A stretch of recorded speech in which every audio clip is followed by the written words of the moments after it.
In this video, I want to talk about 7 Lightroom and Photoshop skills that you can work on when you're stuck at home during lockdown.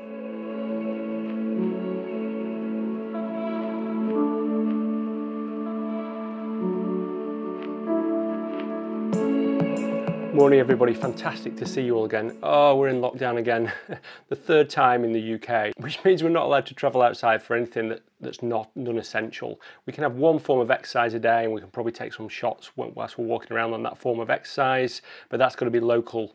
So it means that landscape photography is still possible, but we can't go further afield. But now's a perfect chance to improve skills that you don't need to go out for. And some of those skills revolve around editing. So take for instance, Ansel Adams.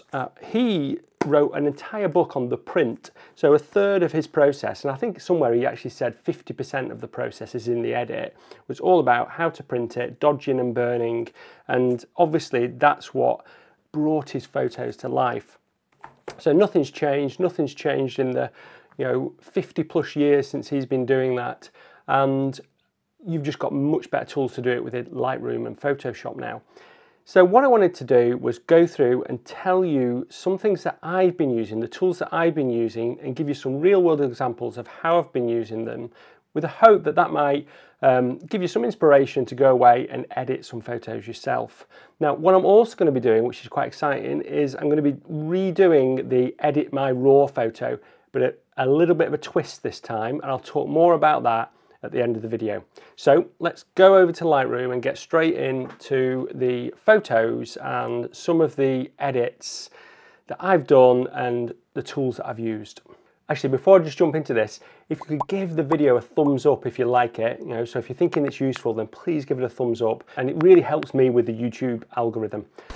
Okay, so understanding colour and colour correction is really important in photos. I think it can bring to life a photo as well. I think it really makes a big difference to how a photo might look, the feeling, the mood it portrays. And a good example is this shot here that I shot recently, which was an image that I took when it was probably just before Christmas, when there was just some snow and it came down. It was really fantastic. There was some mist as well and a little bit of frost. But the actual original, if you just look at the original, we go into the develop module here, you can see that it doesn't quite have that cool feeling to it. Now, one thing you can do is just change the white balance of that, and obviously that can give you a little bit of a cool feeling. But the other thing that I wanted to do on this is change the highlights and the shadows, but also tweak with the HSL. So in here, what I've done is I've gone into the saturation, and I have tweaked with the blue saturation a little bit, and then I've also had a mess around with the blue colour just to get that right. And then you can see as well that I've just added in a little bit of blue toning to the highlights. So by doing this, as well as a few other things on this image, then I've managed to create something like this image here, which I think has a really nice feeling to it, of that cold feeling. But sometimes those things are quite subtle, those colour changes. So for instance, this shot here, again, if we look at the original, you can see that, it's okay, but it's fairly boring. It's fairly drab. There was no light. And so what I wanted to do was just introduce something that was just improved it, just gave it something a little bit special. And adding that blue tone to the shadows, but also a little bit of a warm tone to the highlights, just gave an impression of actually the sun coming through a little bit. So I created a blue tone in the shadows here. So you can see that I've added a blue tone in the shadows with the colour grading, and then I've added a warm tone in the highlights. I haven't changed the midtones at all.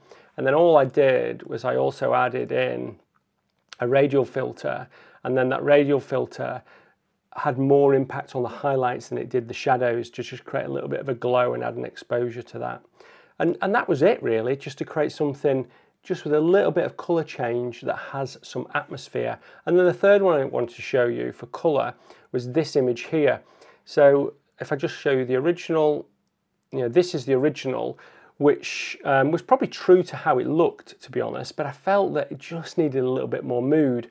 I obviously corrected the verticals in this as well, but the main thing was the colour in it. So I changed the temperature, which is the biggest change in this, just literally, you know, reducing the temperature. And then if we go down, you can see that I also tweaked the saturation and the luminance of the colours within this image using the HSL slider. And then again, I did some tweaks to the colour grading. But the majority of that change in this image was just from reducing the temperature. And I don't think you have to have a temperature that's necessarily true to life in your photos. You know, at the end of the day, it's an art, you can just do whatever you want. So have a mess about with colour and just try different things in colour. Hope those three examples have been a good idea of how to do that. And what I'm going to do is, in the description below, I'm going to put some notes of all the other videos that show you how to do these techniques in a little bit more detail. The whole purpose of this video is really to give you ideas, not to go through exactly how to do these techniques. So I'm just going to glance over them a little bit, but the videos below will give you a lot more information of how to go about them. All on YouTube, all for free. Okay, the next one, we're going to look at this photo here, and this is all about using dehaze and clarity. There was a really good video actually from Adam Gibbs on this. So again, I'll link that in the description as well about using the dehaze tool. And he explained it probably way better than I'm going to do now in this really short period. But I think it's a really good way of adding some atmosphere into your scene. And it works very well when you've got some highlights or a little bit of glow to start with. So I've got this shot here. And what I want to do is I want to accentuate the glow down that path. And the easiest way to do that is just add in a radial filter. And what I want to do is I want to create a little bit more warmth in that area. So I'm going to add a little bit more warmth, but I want it to just sort of glow a bit. And an easy way to do that is just to reduce the dehaze. So if I just reduce that dehaze, can you see how it's just creating a little bit of glow? Now you've got to be careful you don't overdo it. But obviously you can do that and then you can tweak with some of the other things as well. You might want to increase the shadows a little bit. You might want to reduce the highlights. You might want to add in a bit more white. But by using a dehaze, it's almost like a really easy way of adding a little bit of a glow to your image. Also, the clarity slider can do that as well. I try both of them. You know, you can just try them, see what happens, move them all the way over to one side or the other. It's a really good way of creating some drama. Now, what you might want to do with this, and this takes us on to the third technique, is do something more with this mask. So we've got this radial filter here, but maybe I only want it to affect the brighter tones in the image. So I can add a luminosity mask in. And what I can do is if I click Option on the Mac and just move it, you can see as I'm doing that where it's going to affect the image. And in this image, I don't want it to affect the tree trunk. So I'm just going to move it like that, so it's just affecting the middle part of the image. So that looks good. Then you can also see what happens with the smoothness here as well, so how smooth the gradient is of that mask. So I'm just going to reduce that a little bit. And then now I could maybe apply a little bit more dehaze, and you can see that that's creating a really nice effect down that little path there. And that is a really good thing to do, just to try different filters. Another way of using the filters, if I use the grad filter here, I might just want to do a grad filter from the top down here. And I use this sometimes just to select the bottom part of the image when I want to select a certain color. So on that grad filter there, I'm just going to go on to color, and I'm just going to choose the color of the leaf there. And then again, what I can do is click Option, and I can see where that's affecting the image, and I can say, okay, well, actually I just want to change the color of all these leaves, so that's good. And then maybe I just want to warm up the color of those leaves, or in this case I think I just want to cool them down a little bit. I want to add a little bit more exposure and contrast and a bit more clarity maybe. And that's again a good way of just doing some local adjustments that are targeted to certain colors or certain luminosity values in your image. Again, there's a video in the notes below that goes through this entire tool in a lot more detail. But I think it's something that if you can practice can make a really big difference to your images. The last thing for Lightroom before we go into Photoshop is thinking about keystrokes, and there are certain keystrokes that I use all the time, and there's actually a lot of keystrokes to learn to do things quicker. And I think there's two things that are really useful if you can use keystrokes whilst you're editing, just as shortcuts.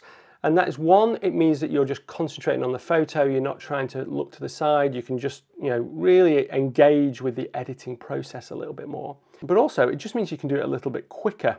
And that's always a good thing. Certainly for me, I've got a sore back, I don't want to be spending too much time doing it.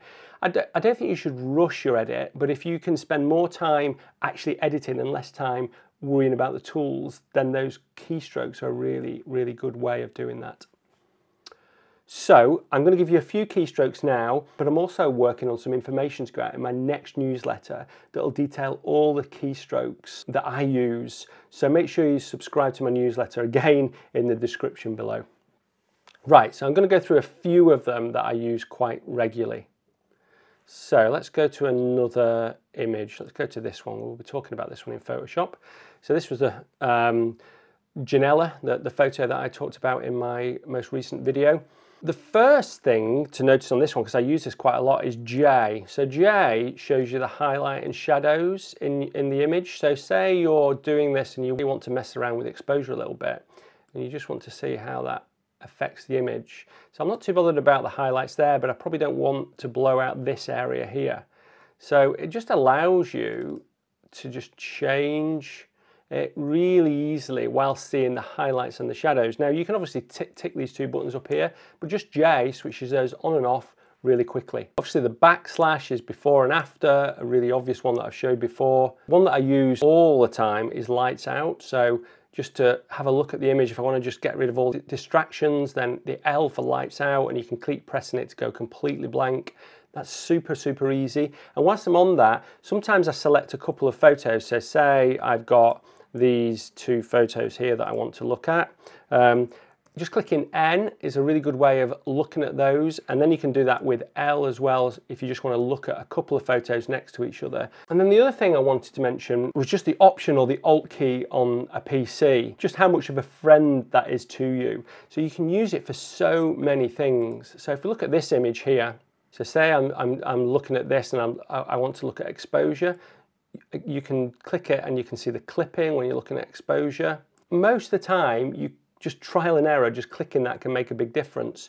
For instance, if I'm just putting a mask on, so say I was just doing a mask here, and then I wanted to see on the range mask, the luminance range mask, I just click Alt and I can see how that's affecting it. So if say I just wanted something that just affected the sky there, then this now would have more impact on the sky. It's not going to affect the top of this cliff so much. Just by using Option or Alt on the PC is a really good way of just seeing how things are changing as you're changing settings. And it works for so many things, so just try it. Okay, so we're going to now jump into Photoshop, and I'm going to start with this image here, and I'm going to show you how I created this image because it was quite interesting. It might look quite scary to say that this was actually a pano when there's waves involved and things like that, but the reason I wanted to do that is because it's a time blend of two different waves that happened at two different times. So I'm going to show you how I did that. It's super simple, and then hopefully that'll get you inspired to maybe try Photoshop a little bit more. Actually, before we go into Photoshop, I just want to show you and talk a bit about this image. So this was the image that I wanted to show you how I used a tool that you probably don't use all the time, which is masking and blending images together. So this is two images. This was one image and this was one image, and I blended them together in Photoshop. And the reason I did that is because I felt this unbalanced image when it was just one image. I did have a shot that included it all, but the waves here I didn't like, but I really like this smaller wave and this together. So I wanted to blend them together, and also on this smaller wave here I felt like I had a little bit better light there than when I took this shot. So obviously, I hadn't told you this, nobody would know about it. What it does mean as well is that I ended up with a 65 megapixel image rather than the 45 megapixel image. It's here and there, but this would print probably 2 meters wide and looks pretty spectacular. So to do that, and I'm not going to go into this in a huge amount of detail again, I'm just going to give you just the minimum things to be able to go and have a play with it. So the first thing is I've got 2 images, and I've just done a basic edit on these 2 images. So there's this one and this one. I'm just going to right click and I'm going to click Edit, Open as Layers in Photoshop. So what that does is it opens 2 layers in Photoshop. And in Photoshop, if you have 2 layers, then you can reveal one layer from the other layer by putting a mask on top of it.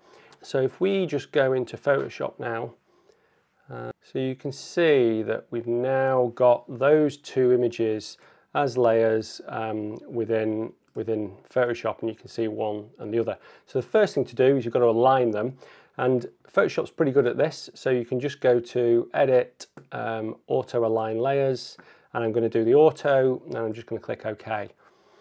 And this usually does a pretty good job, so you can see it's auto align those layers. Now you probably sometimes may want to do this a different way or try different things. There's lots of good tutorials, not done by me, but done by others on how to do that. And to be honest, there's so many of them, you're probably best just to go and search that on the internet. But what I wanted to show you is just how easy it is to reveal this wave. So we've auto aligned those layers. Don't worry about the white things at the moment. All I'm going to do is I'm just going to add on this top one here a mask. And what this allows me to do at the moment, because it's all white, it's not showing any of the image below. The image below is the one with the wave that I want to reveal. So I've got black, selected, and I've got a brush here. And then I've got it at opacity 100, and then I've got it as a lower flow, which means that if the flow's 20, say, it means I've got to go over it 5 times before you see the whole thing. So I'm just going to leave the flow at about 50. And all I'm going to do now is just paint to reveal this wave. Now, obviously, you've got to be really, really careful when you do it, and careful around these edges and check it all works okay. But that is pretty much it. I'm just going to paint up there where that line is, and that is it. I've now blended those together. So if you want to, you can crop and just to really quickly do this. You can see that that's a pretty good job of blending those together. Now it works quite well in this case. Just the wave just is almost like a standalone object. But I then, when I did it myself, I was really careful about this. There were some things that didn't quite work, so I blended them in a little bit. But it's a really good thing to do to be able to understand masks and using masks to combine 2 images together. So this is a good example of showing how to do that, but really what I'm trying to say is understanding masks in Photoshop. It will really help you out, and it will really take your editing skills to the next level. And on that same basis, if we go back to Lightroom and talking about the 6th thing, which is photo stacking, and again that uses masks to actually stack images together. So you might have, for instance, in this image, this is the final stacked image, where I've got something focused here on this element here within the image. You can see the bird right on top, and then I've also got a focus point right down at the bottom on this rock. And this is 2 images that I've stacked together. In fact, it's actually 4 images that I've stacked together, because I've stacked this wave in and I've stacked a little bit of extra water here in from a different image as well. So it's actually 4 images that are stacked together. But from a focus point of view, you can just assume it's just 2 images stacked together. And again, it's the same. You either paint it on like that with a brush, you use a graduated filter. And I did this in a video here. I showed exactly how you stack using Photoshop to get blend 2 focuses together. So yeah, make sure you try that. It will really make a difference to your editing. Okay, on to the last one, which is an obvious one, but it's just using the content aware fill and spot healing tools within Photoshop. So obviously you can do that within Lightroom, but I feel that when you're trying to remove things that's a little bit more difficult, then it's good to be able to do that within Photoshop. So for instance, if we just take this shot here, you can see I removed the branches here from the shot here. And if we go into it, this is in Photoshop, we've got those branches down there. Now the easy way of doing that is just selecting it and then go in Edit, Content Aware Fill. You can select the bits that you don't want it to select from. So I don't want it from the tree trunk here. And then click OK. And it does a pretty good job of removing that. But in this case, it's got some trees that just shouldn't be there. It just doesn't look quite right. So sometimes I do that and then I tidy it up with the clone stamp tool. So clone bits from other places, and I spend quite a lot of time just to make it look real. But the tool that I find really useful is this spot healing brush. So for this, especially when you've got things at the edge, I find it really good. So if I just undo the content aware fill and just deselect that, then with this tool here, the spot healing brush, I can just go over this and then see how each thing, and what it does is it samples around and then just, it's almost like content aware every time you do the stroke, but I feel like it's more time consuming, but it's a really good way of just doing something a little bit more accurately. And then for instance, if here just looks a lot better, it looks more like there was never that branch there, because it's almost just revealing what was behind those branches. So spending a bit of time to understand the content aware fill, the spot healing brush tool and the clone stamp tool within Photoshop will definitely make a difference and elevate your photos to the next level. Okay, that's it. I hope those 7 tips have helped. I've gone on a little bit, but I'm dead excited now to tell you about the raw editing challenge. I'm going to bring this back, and for the next 4 or 5 days, you've got a chance to edit one of my photos. There's 3 photos. You can see them on the screen now. Any one of these 3 photos. Now I'm showing you the raw photos.